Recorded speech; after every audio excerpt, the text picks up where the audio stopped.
I wanted to show you this one real quick. The Charlie Kirk show goes on, kind of like Breitbart still goes on after all this. By the way, hit the like, share the show, etc., etc., etc. Blake Neff and Tyler Bowyer are hosting the show now, and I don't know if I don't know, whatever. I don't know if they're eventually going to put the show to bed. It's like Diamond and Silk is still Diamond and Silk, even though Diamond died of COVID and whatever the shit. Let's see. Thank you, Karen and Anita from True Blue Politics. They made a donation to the College Educational Charitable Foundation in memory of my dad. That's so awesome. Thank you, guys. Fuck. I was holding it together. All right, let me finish this and then be all right. I've got to finish a Heart Out at 5 because Summer and I are going to dinner because we need. She made a reservation at a restaurant 6 months ago and we forgot that it's tonight. Yesterday she's like, oh shit. So this is red states at risk. Blake and Tyler warn, build the machine now. Now, I want you to listen for parallels in this part of the conversation that sound an awful lot like what I've been saying, and it shows that my plan is to be proactive, and this shows that they are worrying, considering this is from the side that has the House, the Senate, and the presidency. Maximize our opportunity right now to benefit the rest of the country. And Indiana is one of the very few places where you can make that argument that is a through and through, top to bottom red state. Yeah, just you have to. It's Charlie talked about this in Right Wing Revolution. A lot of successes. We have to win back purple states, but also in red states, maximize the value of your red states. Yeah. Tennessee's still red. Use Tennessee the way the Democrats use California, and use Florida, Texas. While you have these advantages, they're large states. They can. They have the GDP of large European countries. Yeah. Use that. Yeah, that's not Indiana or Tennessee. Before we go, another way you can get involved if you're at the grassroots. If you're attending America Fest, AmFest, just 3 weeks from now, great opportunity to meet people from... This is so fucking creepy. They leave his seat empty on purpose, like they don't sit in Charlie Kirk's seat. It just sits there like Elijah. It's really fucked up. But I'd like to point out specifically that these guys are... they're talking by the maximize your red state thing. That's the same turning blue districts bluer problem that I've been railing against. It's a waste of fucking time. And I hope they do it. I hope they start primarying the shit out of their own Republicans. And that's why a lot of Republicans are stepping down, because they're facing primary challenges from maggots who are unpopular in general and have no hope of statewide office, but could probably hold down a congressional district that leans right just by being further right. But it won't benefit them. It won't change the voting trajectory of that district at all. But it requires a lot of fucking money to spin your wheels like this. It's like primarying in seats that are secure, just for the sake of doing it, is like entering a peloton into the Tour de France. God damn, that's a good analogy. I'm gonna high five myself on that one. That's the problem with like patting yourself on the back for like, we made the blue district bluer. They're going to be focused on making red districts redder. Knock yourself the fuck out. Do it. Waste your fucking time. Waste your fucking money. Have a bunch of infighting and purity tests and backbiting horseshit. Do it. Thanks, CSL. That's a nice gif. I like it. Yeah, it's idiotic. It's a waste of energy, especially when they have as narrow a margin in the House and Senate as they do. And a narrow margin between, a living president and a not living one in terms of health that they have with Trump. That's the only goal. red district's purple, purple district's blue. And if you can, in the meantime, if you can jump the middle step and go right from red to blue, fucking do it. But anybody who's like, we're going to primary this imperfect Democrat and really show them what's for, you are exactly why nobody's afraid. The right doesn't fear the Democratic vote, even though there's more of us. That's why, because they're like, yeah, you got a fucking flimsy support base. Your base will run for the fucking hills. Yeah, they think it's a mandate. The only goal for the DNC, for the Democratic National Senatorial Committee, DNSC or whatever it is, the Democratic Party, the only job, you got one fucking job. Red district's purple, purple district's blue. That's it. Okay, so these guys, and let these assholes make the mistake. All right, now I want to go to, like, everybody gathering around Gramps while he hides his hands and his cankles from the public. Notice here, they don't start their camera at the White House until he's already sitting and everybody's around him. It's good. Shades of Roosevelt. Buddy, thank you very much. Hey, buddy, I just woke up from a nap. That's why my hair looks like I fell asleep on the couch. All set? Well, we're talking about cafe standards, a very big deal. Very Yes, we're talking about polluting again. Make pollution great again. important today. My administration is M-Piggy. taking historic action to lower costs for American consumers, protect And raise pollution. American auto jobs, and make buying a car much more affordable for countless American families, and also safer. We're Safer? Okay, by the way, can I just say that a lot of countries that we would want to sell our cars to have higher standards than we do. Europe, Japan, they all have higher environmental standards than we do. So if you're lowering the CAFE standards for it, what are you going to do? Just allow them to sell those cars to Europe, the higher level ones, and then sell lower level ones to Americans? terminating Joe Biden's ridiculously burdensome, horrible cafe Horrible standards that imposed expensive restrictions and all sorts of problems, gave all sorts of problems. Yeah, all sorts of problems. Like the car companies were just, they had difficult holidays. They weren't able to call their mom and have that really crucial conversation. They got an odd rash. To automakers. And we're not only talking about here, we're talking about outside of our country, because nobody could do it. Nobody wanted to do it, and it was ridiculous. Huh? Expensive. Sorry, you're going to force higher pollution standards on other countries?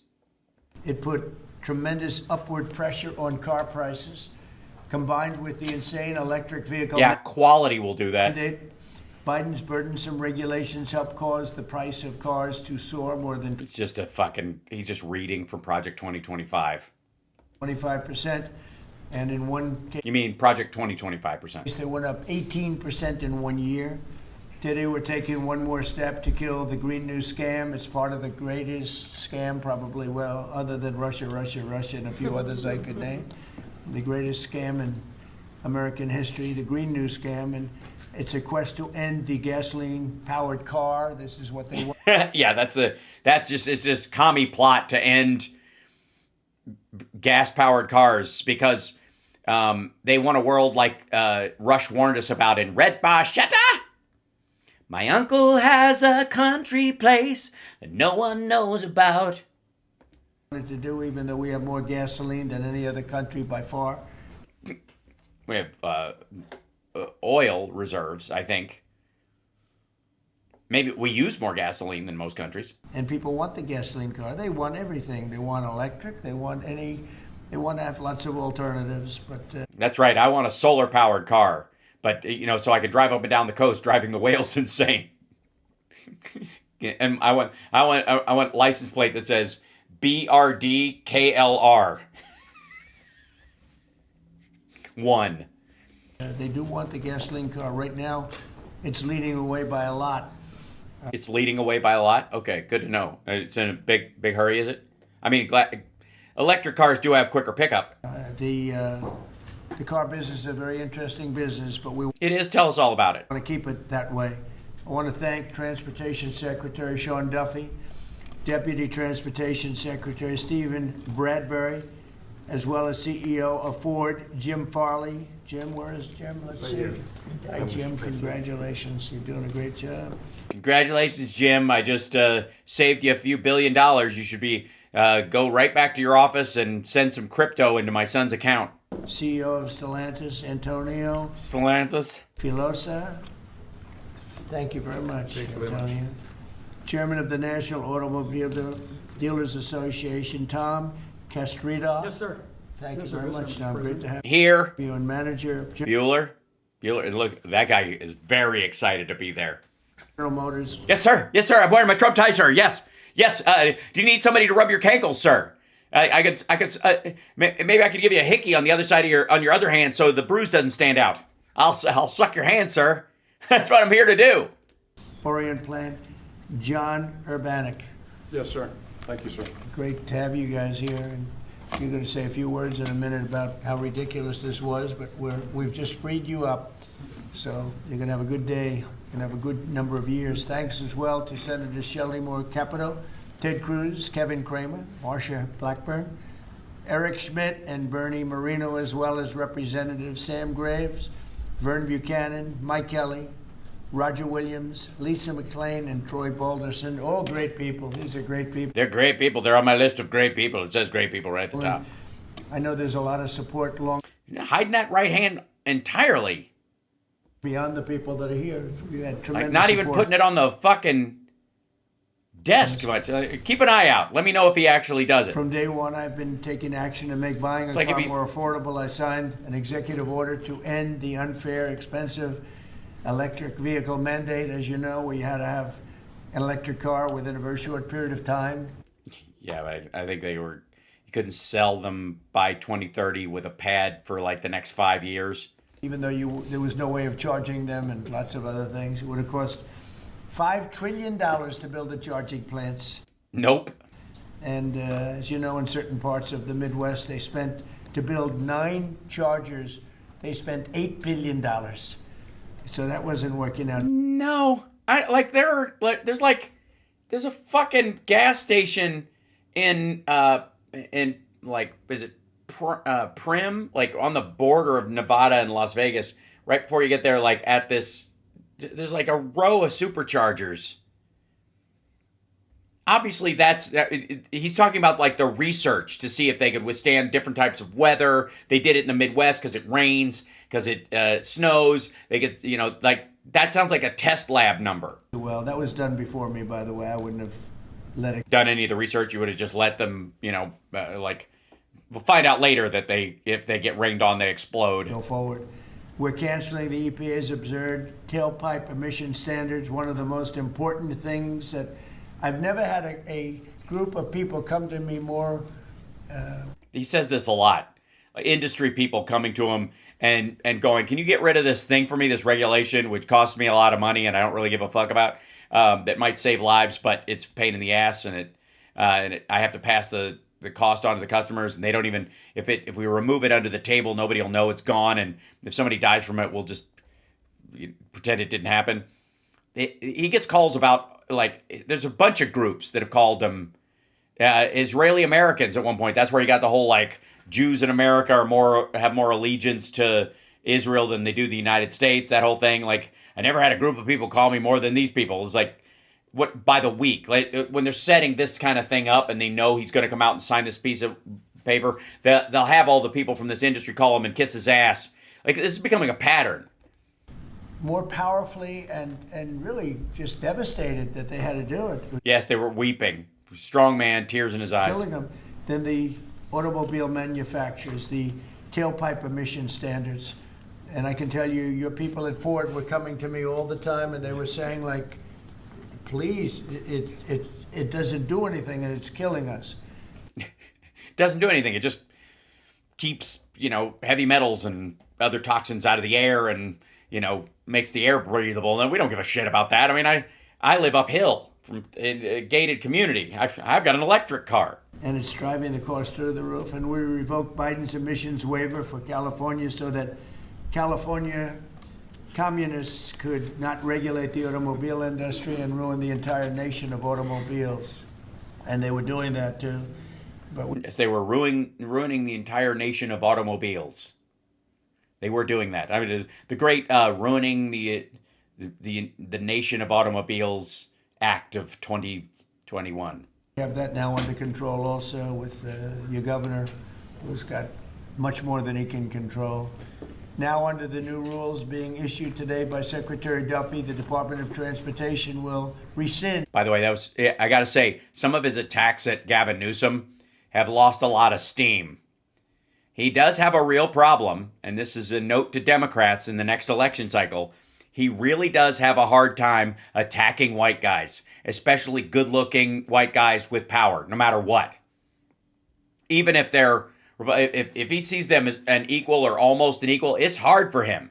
That's why he said a lot of I don't even know if Biden's doing this stuff. It's the people around him, right? The same thing is true of Gavin Newsom. Like, he'll call him Gavin Newsom, and then the minute he gets, in front of him, he's like, "Hi, you're pretty." Right. The Biden fuel economy prices. And I hate to say that because they were really not economy. They were really, they were anti-economy. They were uneconomy. They were horrible what they were Horrible economy. doing to the cost. Horror economy. They were Lahara. I swallowed a bug. And actually making the car much worse. Much worse? How could they be worse? What? But these policies forced. By the way, how do emission standards, like making them better, make a car worse? Like, he talks about it makes it like less safe or something like that. Like, who's it worse for? People who try to commit suicide in their garage? What the fuck? Automakers to build cars using expensive technologies that drove up costs, drove up prices, Yeah, like airbags. and made the car much worse. The action is expected to save How does it make the car much worse? I don't even know what the fuck that the means. typical consumer at least $1,000 off the price of a new car. And we think Yeah, who cares if 100,000 kids go to the emergency room with asthma attacks because of pollution directly from car tailpipes? Yeah, who cares? substantially more than that. Under the Trump administration, $70 billion are now being invested in the American auto industry. Ford has announced it will invest $5 billion across its Kentucky and Michigan plants. Is that a correct statement? That's right. That's a lot, $5 billion. You could do more. Creating at least 4,000 new jobs. Stellantis announced it will invest $13 billion to expand its U.S.-based manufacturing by more than 50% and open new manufacturing facilities across the country. And I think a big part of that is also the tariffs. Because of tariffs, they're coming in. Not only the automobile industry, AI, we're leading China in AI. All right, whatever. I was like, where is he going with this? And I was like, oh, nowhere. We're Okay. leading everybody in AI. We're leading everybody in everything. We have the hottest country Does it say that on the paper? Did ChatGPT write this? right now. I will tell you, a lot of political people behind me, great political people, very successful political people. I mean, senators. We have the hottest country anywhere in the world. One Oh, dear. He's going to talk about how, like, MBS said it. year ago, we had a dead country, and now we have the hottest country anywhere in the A dead country with the lowest unemployment in 60 years and lower grocery prices. world. And it started from November 5th, but it also started when we did the tariffs, and we've had tremendous support on the tariffs. It's bringing in trillions of dollars of wealth. It's bringing in national security. And I've stopped 8 wars, and of the 8 wars, 5 of them have been because of tariffs and trade. So they're very important. And General Motors plans So they weren't that serious about fighting then? Like, if money can solve the problem, it's... to invest $4 billion as it Which 5, by the way? I know he thinks India and Pakistan. brings its manufacturing back to the United States from Mexico. After falling by 5% under Biden, U.S. auto production has surged by 10% so far this year. You know, I won the auto workers vote, but now even the head of the auto workers said Trump is the greatest president we've ever seen. and he happens to be right about that. But we're protecting our auto. It's like a toddler. It's like it reminds me of that in the was it the Twilight Zone movie or Creep Show? I think it was the Twilight Zone with the kid who had the power to destroy everyone, and so everyone was just afraid all the time. And like they would just applaud everything he said, and whatever show he wanted to watch was the funniest thing ever. And we're making it easier for every family to afford high-quality cars. Again, this is an executive order. It doesn't actually mandate anything. It doesn't like. In other words, we're bringing automobiles back and the manufacturing of automobiles back into this country. We lost 52% over the years, 52% of our automobile manufacturing. You see it, closed factories all over the place. Now they're all opening up. No, they're not. They're being, in most cases, they're being knocked down, and new ones are being built in there. I see. That's why. Okay, I was wondering why I wasn't seeing these factories reopening, and it turns out they're being demolished. They're gonna reopen, though. Trust me, bro. Place, and a big beneficiary is the state of Michigan, but South Carolina, even states that didn't really do too much with the automobiles, they're opening up plants. It's been amazing. So between automobile plants, AI plants, and plants of every other nation, really. I have a potted AI plant in my windowsill. It's just yap, yap, yap, feed me. Just wants energy all the time. Feed me, Seymour. Feed me all night long. It's supper time. It's just like, come on, dude, learn another song. The other type, including chips. We're going to have a big percentage of the chip market very soon, not because of the CHIPS Act, which was horrible and ridiculous, where we just which paid for all this. Gave these companies billions and billions of dollars, and they just kept the money. But because of what they just kept it, they didn't spend it. None of these factories are all being built for free. We're importing slave labor again. Congratulations. We did with tariffs. They have to build here, otherwise they're going to have to pay tariffs. They won't be able to do business in the United States. Yeah, but you got to have carrot and stick, and obviously the carrot is the Chips and Science Act, and also the rules were put in place by the Chips and Science Act about what they could make outside the country for national security purposes. We're going to have a big percentage of the chip industry. As of about a year ago, 2 years ago, we had none, and now we're going to have a very big percentage when it all finishes out. So I'd like to ask Secretary. Gee, so we had none, and then the Chips and Science Act started, and then we started having it. Secretary Duffy to speak, and then Mr. Farley, and then Filosa and Urban. Is he down at Van down by the river? All right, hold on one second. I'm going to skip the remarks because I don't care about like the ass kissing. And then does he answer questions? Stolen from us because we have people that didn't know what they were doing sitting at this desk. They put the wrong people in because they weren't advised properly. And this is really an incredible thing that's happening. Go ahead, Kevin. Well, thank you, Mr. President. Yeah, he brought the hand out to point, but then he puts it back here. And I think in many respects, pretty much everything that could be said has been, except that I think what Kevin talks about in terms of the cascading economic opportunity from this one single event is just the tip of the iceberg. When you think of all... Yeah. I mean, it's not obviously going to solve anything on its own. It's just the tip of the iceberg. Wait till we get the other stuff done. Then it's going to kick ass. All the rules and regulations that you have repealed, I think it's more important, frankly, than the tax cuts. However, in the Working Family Tax Cuts Act, remember we made permanent a lot of really... The big bullshit bill. That's what they're calling it right now, the Working Families Tax Cut Bill. From the first Trump era, not the least of which for small businesses is bonus depreciation. The opportunity to depreciate the year that you purchase an F-150 for your small business or a large truck for your... Or a yacht or a private airplane. For your farm. I just think we're going to roll into 2026 and we're going to see an escalation of economic opportunity, the likes of which I probably have never seen. I think nobody's ever seen it, nobody in the world, because there's never been 18 or whatever it ends up being. In 10 months, we have $18 trillion being invested. We never had $1 trillion being invested. And Biden had much less than that. Think of it. He had less than $1 trillion over during the recovery from COVID. 4 years. We have 18 trillion in 10 months, and it's actually as of 9 months. So there's never been anything. Eric? Yeah, what Mr. do you have President, to say? thank you. You're the tallest guy here. I'm only interested in talking to the tallest of the people in this group. And on behalf of the people of the great state of Missouri, who we actually make things from F-15s to F-47s now, thanks to you. We'll be building the F-47 and then F-150s. And those are real jobs, and we make things in Missouri. This is going to go a long way, I think, for making things more affordable for normal. Well, you don't make a decent education system, and you certainly don't make, I guess, a lot of tax revenue, since your entire state suckles on the teat of New York and California. People, nothing could be more American than driving a car on a highway, and this is going to make that more accessible.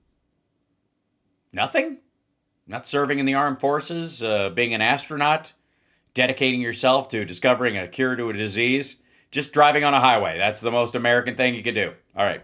Cool story, bro. So thanks for your leadership. Your state's doing a great job. Yeah, well, they love you too. It's a great place. Your state's a great place. I'm not going. No. Thank you. Please. Thank you, Mr. President. I'm going to Thank you, whoever you are. talk to you just a minute from a rural perspective, Okay. because these CAFE standards were absolutely unworkable in rural Missouri. We need vehicles that are practical and affordable and can haul for our small businesses, for agriculture, and it just simply didn't work. Those CAFE standards didn't work. So I applaud you and Secretary Duffy for your hard work and what you're doing on behalf of rural America. Sorry, the CAFE standards would raise the price of it $1,000, but you can write off the bonus and depreciation on that vehicle forever anyway. So if it went up $1,000 over the course of a few years, as far as the cost of that vehicle, you're getting to write off the entire thing from a rural farmer perspective in anyways. Fuck you talking about? 0 times 0 is 0. Well, it was keeping a lot of manufacturers out of our country, too. They said, we're not going to, are you crazy? They thought, outside manufacturers thought we were absolutely insane. Well, that's mostly because they saw your haircut. What the fuck is happening? With all of the different things. Seriously, that is some Benny Hinn level shit right there. that were just made up nonsense. You guys remember? Hold on. You guys remember Benny Hinn? Hold on. Oops.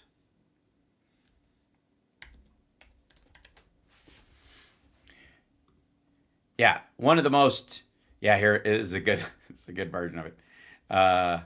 Open image in. Let's see, where is it?